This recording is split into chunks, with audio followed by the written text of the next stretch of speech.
peuple camerounais, très chers compatriotes du triangle national et de la diaspora, amis du Cameroun, mesdames et messieurs, il était absolument indiqué qu'en cette occasion de fin d'année 2022, que l'interdiaspora combattante camerounaise puisse, par ma voix, s'adresser à vous, aussi bien au sujet de son bilan de l'année écoulée que de celui des perspectives pour l'année 2023. L'année 2022 s'est notamment caractérisée par quelques temps forts, à savoir la prise d'assaut pacifique des différentes représentations diplomatiques du Cameroun à l'étranger pour exiger la libération des centaines de prisonniers politiques qui croupissent encore dans les geôles infectes du Cameroun.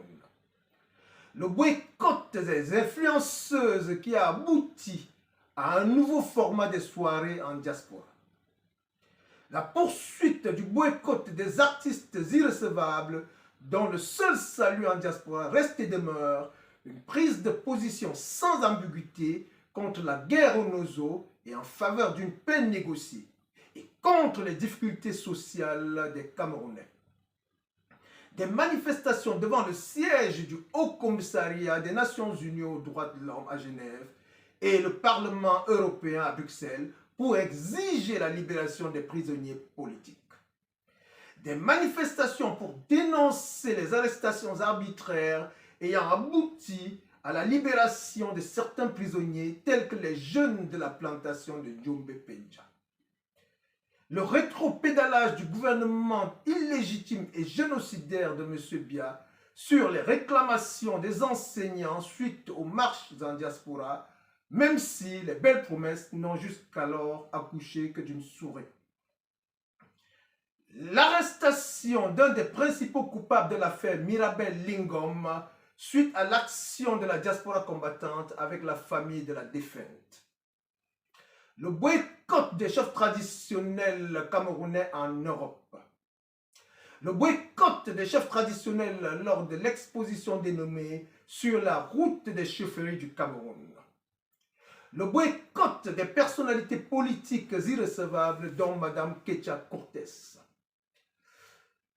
La perpétuation du boycott du RDPC dans toute la diaspora, marquée notamment par l'action spectaculaire du 6 novembre dernier, et ce jusqu'à la normalisation du processus démocratique au Cameroun.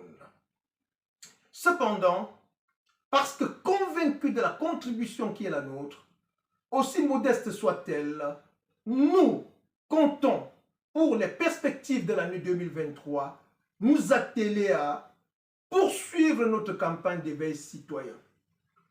Finaliser et vulgariser la charte du boycott des irrecevables.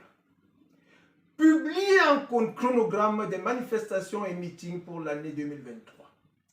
Lancer une vaste campagne d'inscription sur les listes électorales en diaspora. Encourager toutes les initiatives visant à l'inscription sur les listes électorales au 237. Mettre sur pied un programme d'accompagnement et de suivi des citoyens pour les inscriptions sur les listes électorales. L'accompagnement du changement dans la paix et par les urnes, même si le chassement reste et demeure l'ultime option au cas où l'histoire électorale de 1992 et 2018 s'imposerait de nouveau au peuple camerounais. Toujours nous inscrire dans le pacifisme, et ce n'est d'ailleurs pas l'agression honteuse et barbare perpétrée sur notre camarade l'Amazone Briguel qui nous déviera de notre logique pacifiste, y compris lors des éventuels sièges de nos ambassades.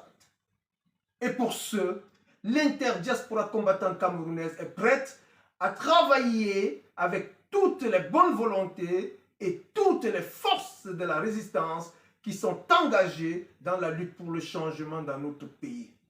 Ceci dans l'ordre, le respect et surtout la discipline. Très chers compatriotes, amis du Cameroun, que le ciel nous accorde la santé à profusion. Et pour le reste, nous nous en chargerons ensemble afin que l'année 2023 soit bonne et heureuse. Vive l'interdiaspora combattante, vive la brigade anti-Sardina France, vive la brigade anti-Sardina Allemagne, vive la basse Belgique, vive la basse Espagne, vive la basse Italie, vive la basse Scandinavie, vive la basse Suisse, vive la basse UK, vive la basse USA, vive la basse Insoumise, vive les Amazones, vive les Bobitanak, vive United for Cameroun, vive Cameroun Weekend, vive la Task Force, vive l'Union des artistes du changement, vive Camdia, vive le Code, vive le Conseil des Camerounais de la diaspora CCD, vive le peuple camerounais, vive le Cameroun libre.